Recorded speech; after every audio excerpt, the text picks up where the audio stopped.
The following presentation is a production of Ride the Wave Media.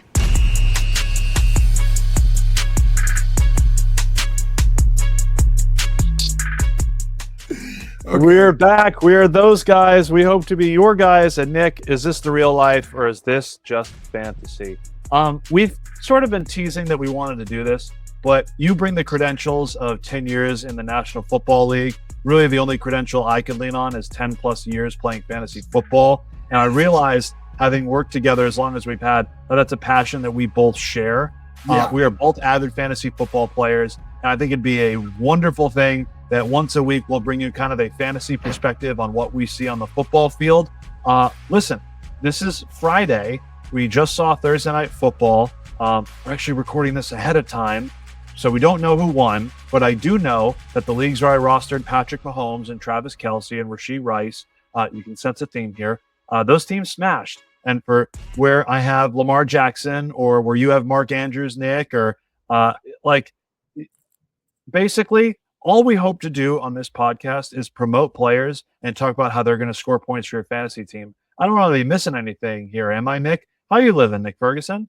I'm living well, and with fantasy, I have to make agreements with my wife because sometimes fantasy takes control of me, and I have my phone everywhere at every moment at the dinner table, and my wife is like, look, you got a problem, man, and we have to find a way to solve it.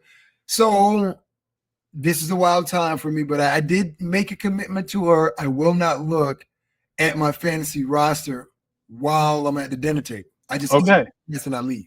That's a big deal because that comes into play for Mondays and Thursdays. I mean, once the roster, draft season is one thing, right? I was in a couple of slow drafts, 8 hours per pick, 4 hours per pick. I was at the dinner table and it was my turn to pick. I have a service that I owe to my league mates, but at the same time, they're the same kind of people that they can wait too. So I guess, listen, it's a little too late for us to be giving you draft advice, right? This is after Labor Day. So I didn't want to put my own personal bias in there and get in the way of your overall positive vibes, Nick Ferguson, those of you listening. But now that we kind of back away from our drafts a little bit, Nick, I'm curious kind of what your strategy was, maybe how many drafts you did overall, and kind of what your thought process was into constructing your first team. Well, first and foremost, like that commitment I made with my wife, I'm only in one fantasy league. Wow. Issue, right? Good for you. Yes. So my philosophy has changed, Alex, over the years because when I first started out, I went quarterback right away. Yeah. Right? The next year I was, okay, let's go get wide receivers. This year it was a little different. Mm-hmm. My first two picks were running backs right away. Yeah.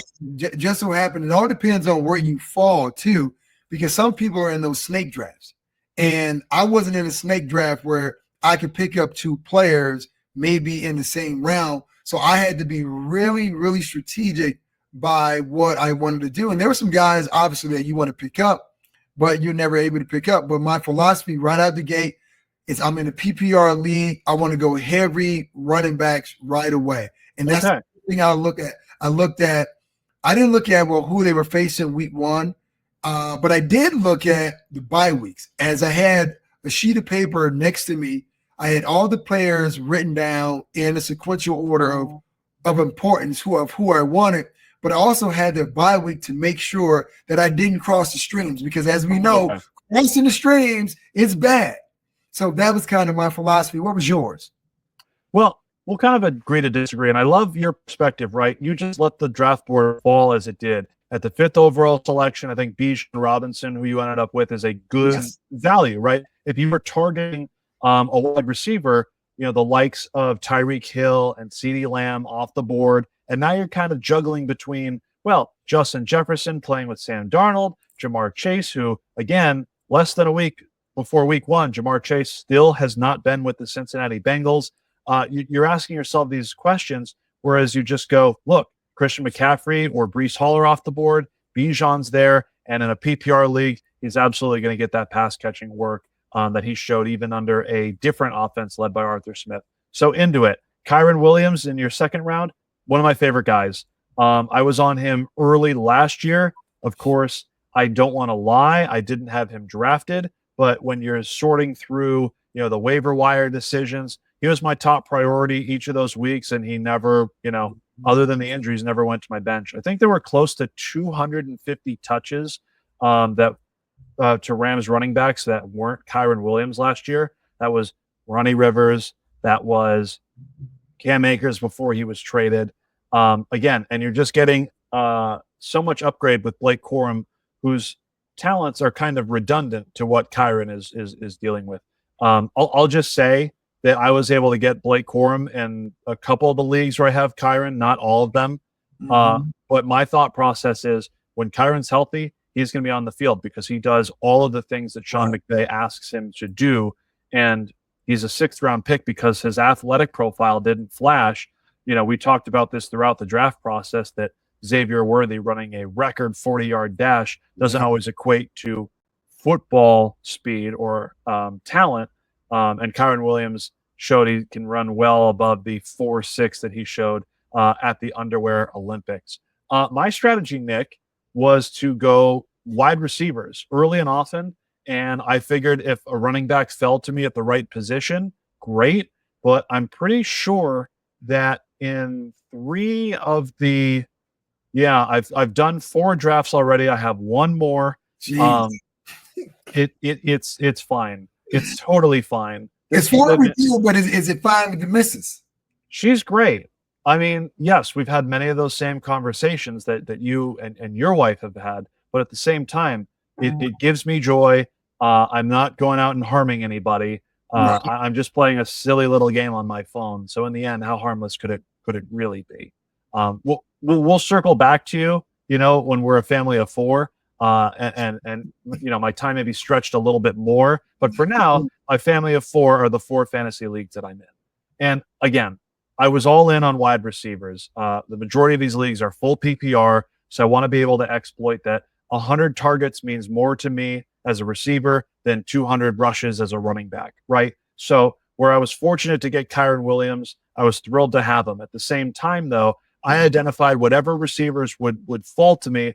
Those were the ones that I kind of targeted. So I was looking for top wide receivers in good offenses that would push the ball, right?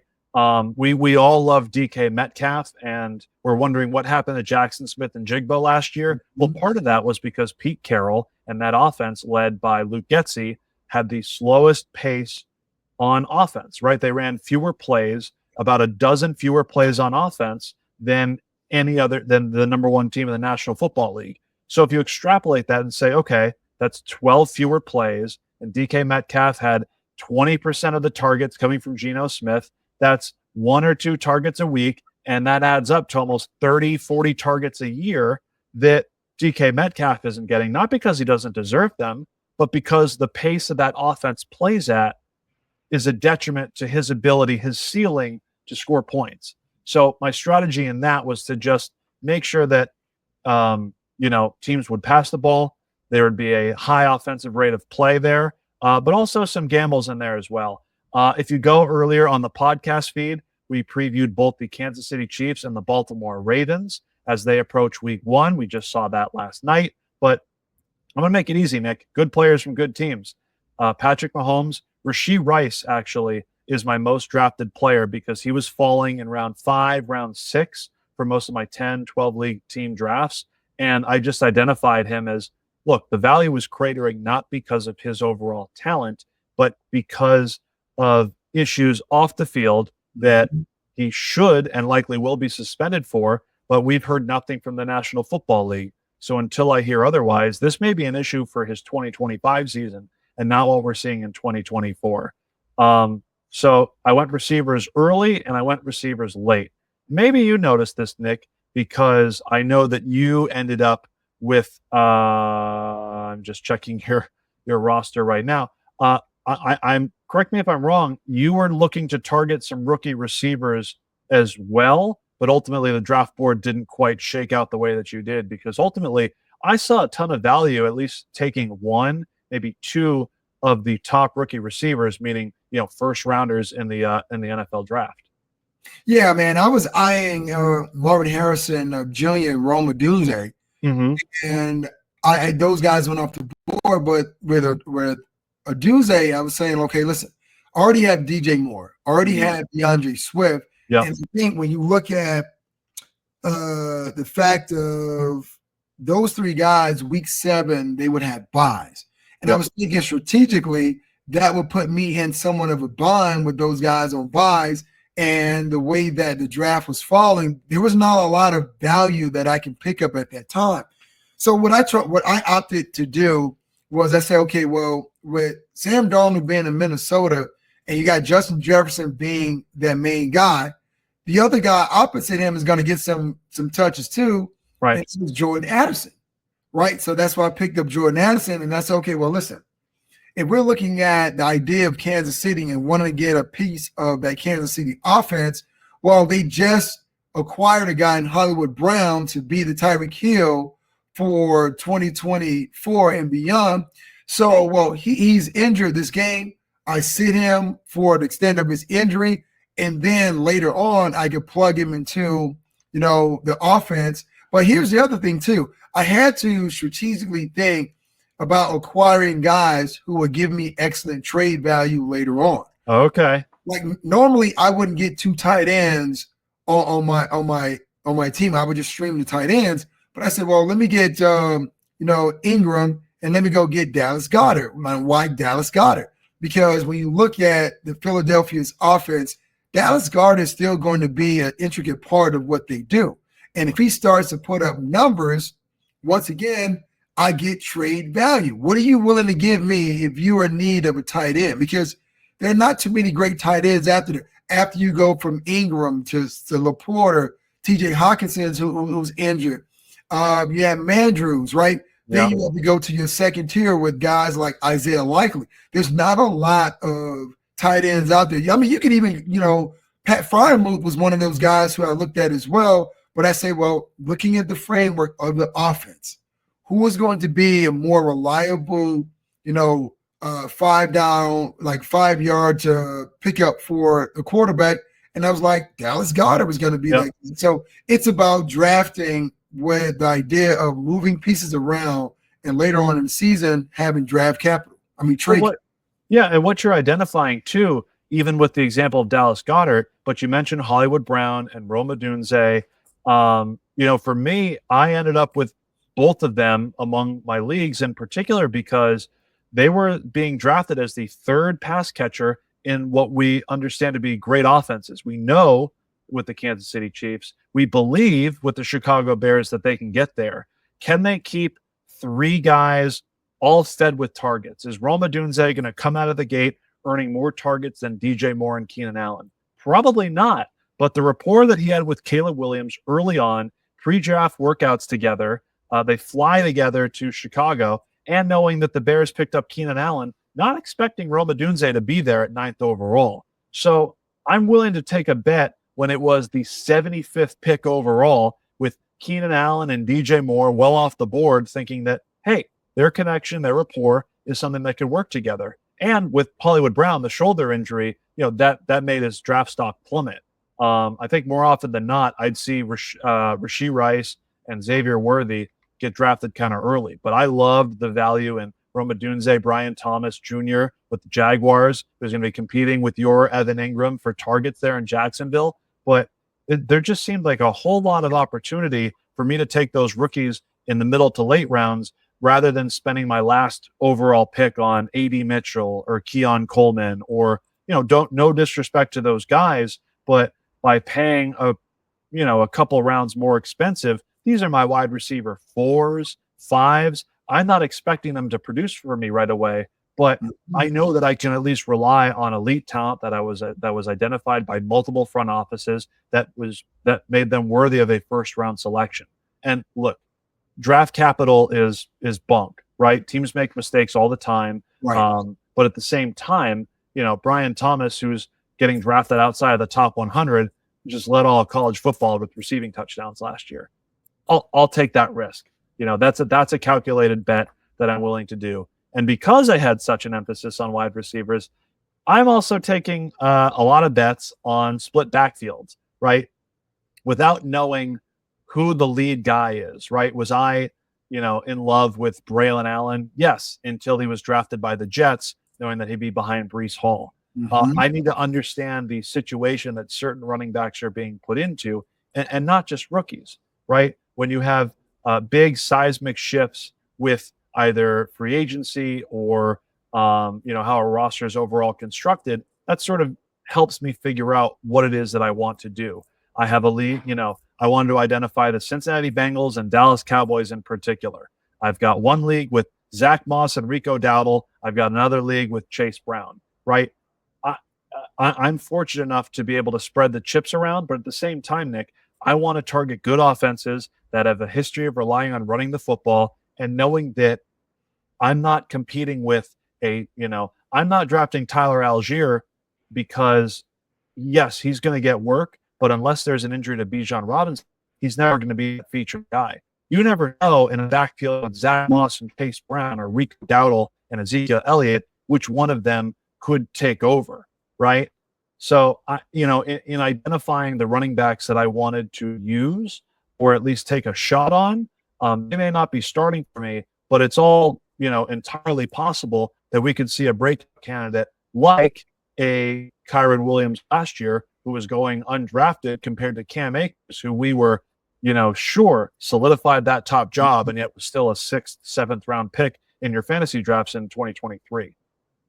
That was the conundrum I was dealing with when looking at the Detroit Lions backfield and whether to draft Jahmyr Gibbs or David Montgomery. We know that they split the bulk of the carries in an offense. And you look at Jahmyr Gibbs as being more of the speedy and athletic of the two, but you knew that they're going to split carries. But unfortunately, I wasn't able to get either of those two guys. That's why I settled on DeAndre Swift, who's in Chicago, who in his own right is one hell of a running back, and having a rookie quarterback in Caleb Williams. My theory was, okay, we saw DeAndre Swift with the Philadelphia Eagles. We also saw him a little in training camp in the preseason with the Chicago Bears.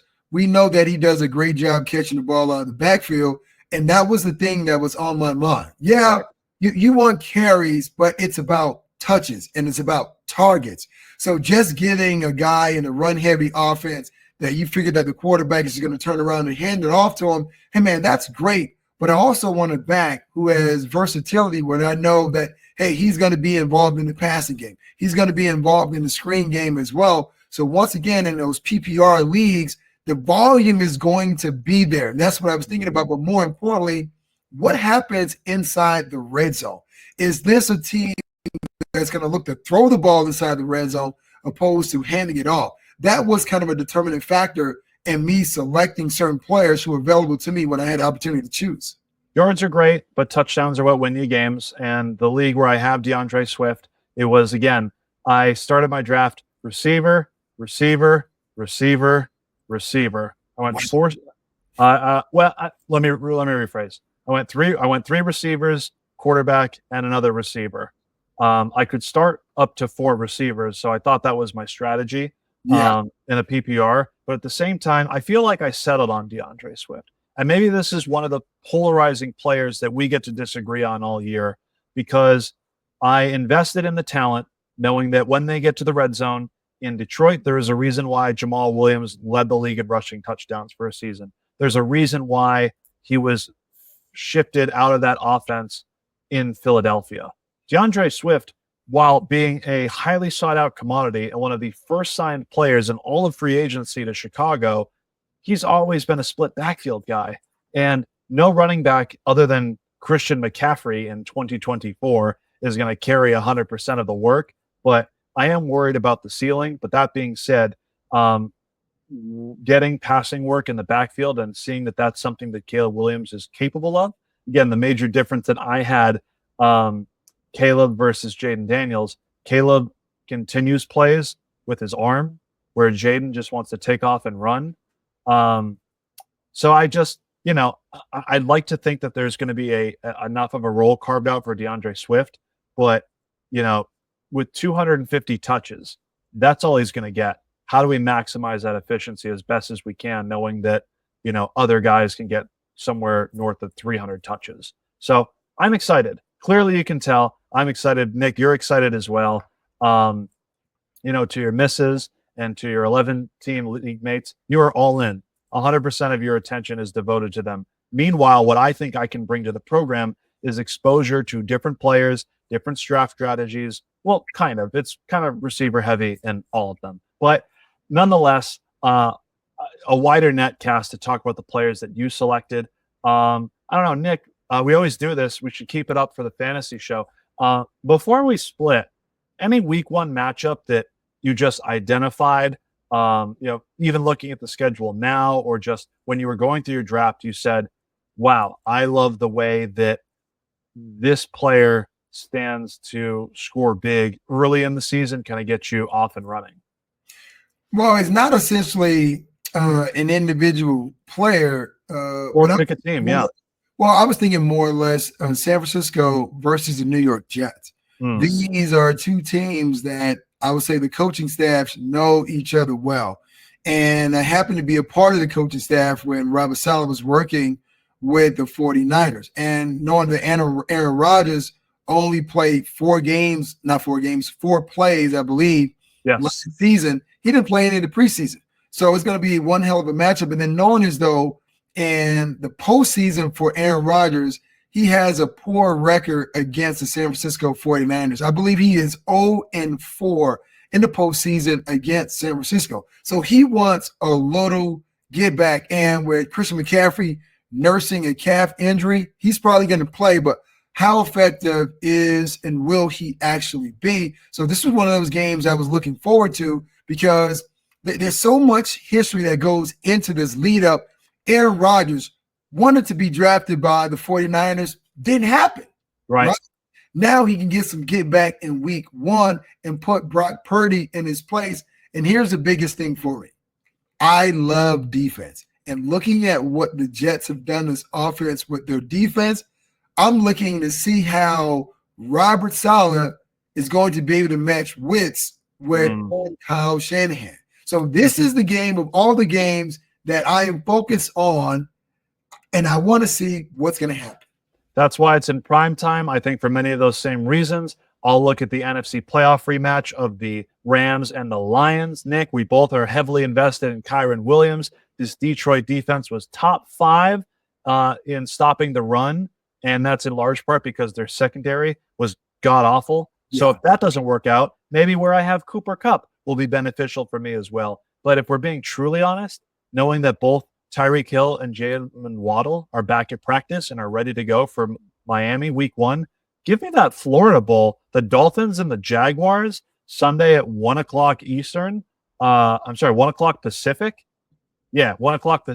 1 o'clock Eastern. Yes. Time zones. 1 o'clock Eastern. Yeah, there's no way they're putting that in the afternoon slot. But I'm just saying, the matchup of those two top wide receivers, Tyson Campbell coming into his own, and the free agent addition of Ronald Darby, I'm thinking those Dolphins receivers are going to smash. And what should be a pretty high-scoring game.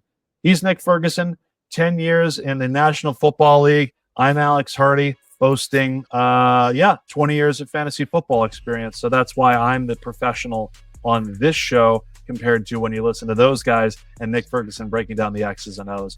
Make sure you keep it locked here on Ride the Wave Media. Those guys will come to you at least twice a week, once on the X's and O's and once on fantasy football. So we kind of scratch both those itches for you, a full service podcast. Nick Ferguson, what do you have to say to the people as we head on out of here? Make sure you have your roster set if you are going to make some changes. 1 year in the championship, that was a thorn in my side. I forgot to add a guy to my championship roster. End up losing by 2 points. Yeah, I did that. I'm sure the missus was happy you were there for brunch at 10 a.m., Nick. Get on out of here. See you later, Nick. See you later.